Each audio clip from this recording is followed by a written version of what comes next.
You know those moments, don't you? When decision feels like it's everything, like a complete fork in the road. Or maybe you've chased what looked like the perfect path, got all the external stuff lined up, but then wondered, does this actually bring any, inner peace? Today we're doing a deep dive into the journey of a woman we're calling C. Really remarkable story. She's a product manager at Google now, but the way she got there, definitely not a straight line.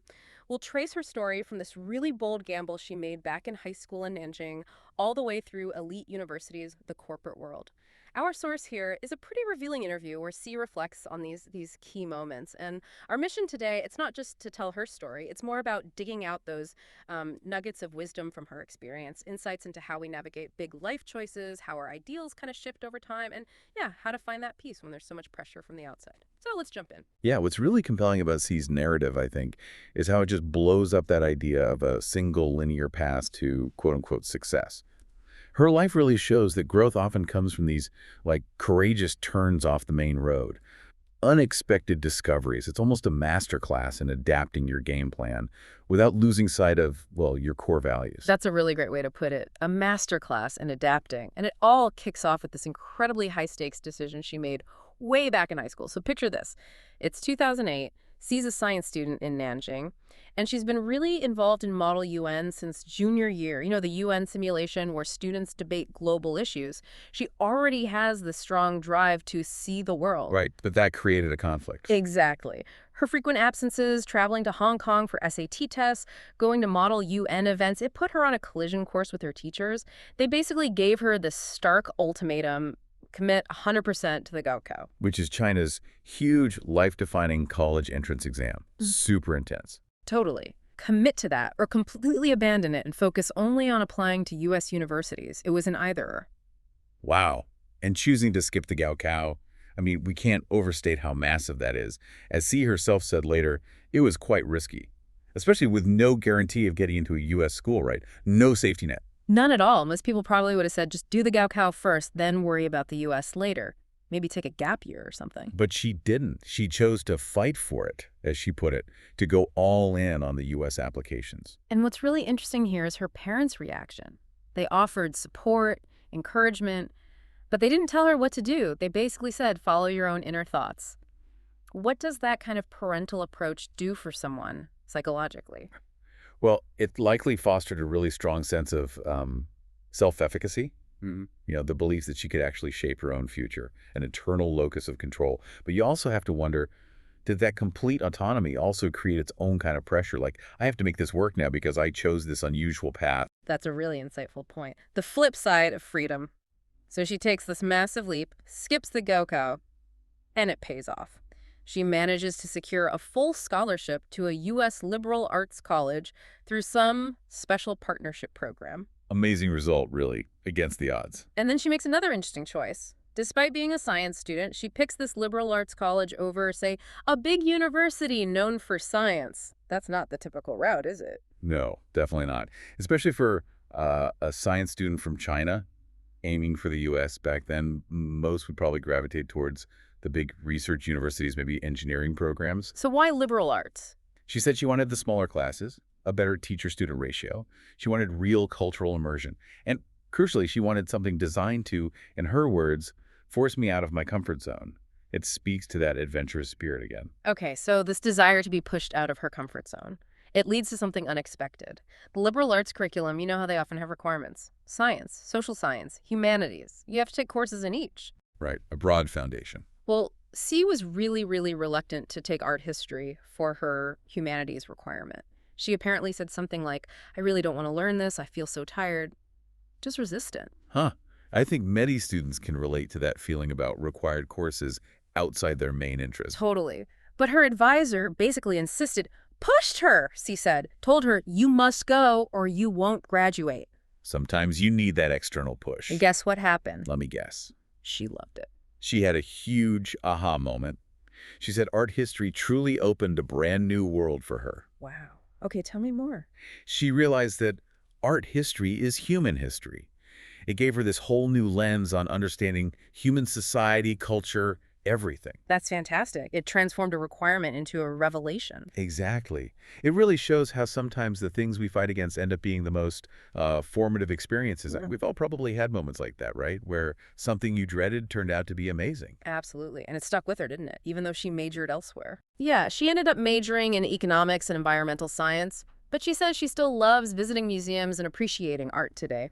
That reluctant course had a lasting impact. So she's navigated high school pressure, embraced the breadth of liberal arts. Hmm. What comes next? Well, fast forward to senior year of college, she's facing another massive decision, another fork in the road. She gets accepted into the Harvard Kennedy School for a master's in public policy and international affairs. Prestigious stuff. Wow, Harvard, okay. And at the same time, she gets a job offer from a top-tier consulting firm. Oh, the classic dilemma. Academia versus the real-world corporate ladder. Right. And remember her background. She'd done internships with the EU, worked with microcredit in Bangladesh. Very internationally focused, idealistic stuff. So the Harvard path seemed like a natural fit for those early ideals. It did. But then there were other voices. Her then boyfriend, who's now her husband, apparently encouraged her not to be too idealistic. He suggested she should go see the real world first. Interesting. And what about family and friends? Yeah. Huge pressure there. She said people were like, "It's Harvard. Why aren't you going? Are you crazy?" I can't imagine. The allure of that name is powerful. Totally. But C makes another surprising call. She decides against Harvard. Okay, what was her reasoning this time? It was incredibly pragmatic, actually. She figured, look, if I could get into Harvard now, I can probably get in again later after I get some real-world experience. And she felt she needed to see the world of capitalism, as she put it, understand how that side of things worked. That marks a really significant shift, doesn't it?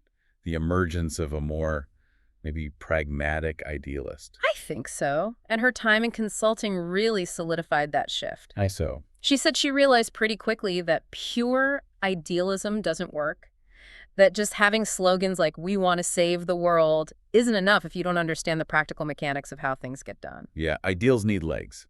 They need a strategy that functions in the world as it is, not just as we wish it were. Exactly. And this realization led her to eventually pursue an MBA for grad school, not the public policy degree she'd initially aimed for. Ah, okay. Business school instead of policy school. Okay.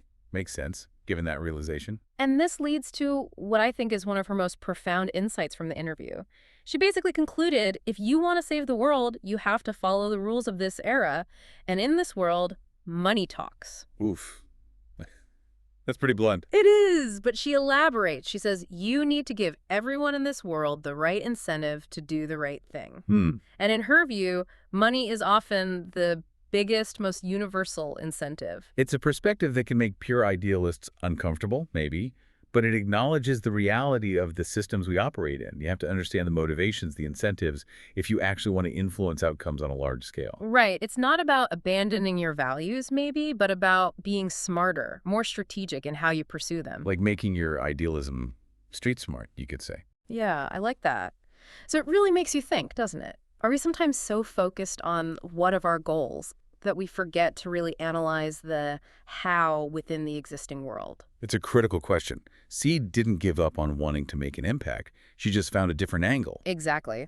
She's now working on climate change and sustainable energy, using tools like impact investing, applying that financial lens to achieve positive environmental outcomes. Still idealistic goals, but a very pragmatic approach. Approaching it from a more objective, rational standpoint. Leveraging those incentives she talked about. And she fully acknowledges her path wasn't direct. She calls it a journey of many detours and trial and error. Which she sees as just. Yeah. Part of life, right? Not failures, but learning experiences. Precisely.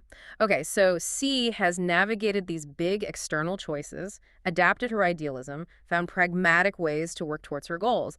You'd think, okay, she's figured it out, success unlocked. But there's another layer to her story, isn't there?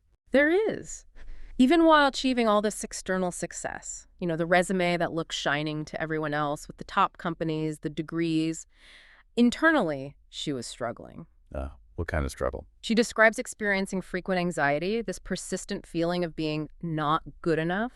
She felt she was too easily swayed by others' opinions about her choices, her career, her life. So a disconnect between the outward appearance of success and the internal reality. Exactly.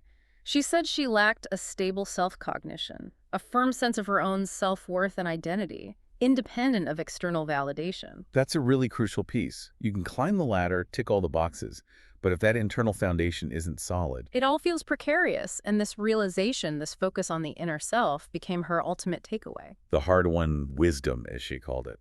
What did that look like for her building that foundation? Did she pinpoint when it became critical? She mentioned it wasn't one single moment, but something she built slowly. It really came into focus after, quote, suffering some setbacks at work.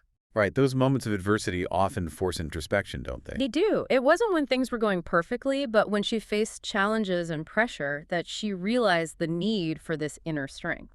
And what does that inner strength do, according to her? She described it as the ability to digest external pressures, work, stress, difficult situations, criticism, without letting them poison your whole state of mind. Like building an internal buffer or maybe a filter. Yeah, exactly. An internal resilience that keeps your core sense of self intact, regardless of the external noise or turbulence. And that kind of wisdom, that kind of peace, it isn't just handed to you. It sounds like it was forged through experience. Definitely. Forged in the fire, you could say. It really puts things into perspective, In a world so obsessed with the next achievement, the next rung on the ladder. The real work might be internal, building that resilience, that peace. How do we actually do that? That's the million-dollar question, isn't it? It is.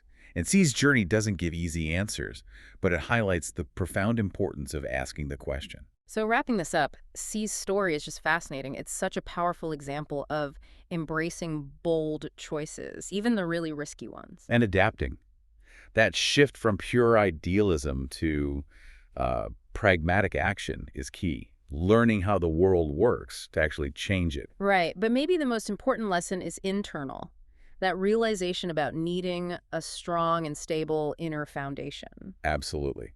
That seems to be the ultimate anchor she found, the thing that allows you to navigate all the external stuff, the successes, the setbacks, with a degree of equanimity. It suggests that maybe the biggest transformations aren't always the ones people see on your resume. Yeah, they're the ones that shake how you experience and respond to the world from the inside out. So as we finish this deep dive, maybe a thought for you, the listener, to take away. Reflecting on C's journey, think about your own goals, your own challenges. Is there some kind of incentive, maybe financial, maybe social, maybe something else that you haven't fully considered in how you're approaching things? And perhaps more profoundly, how might deliberately cultivating that sense of inner peace, that stable inner foundation C talks about, change how you pursue those goals? How might it shift your definition of success itself?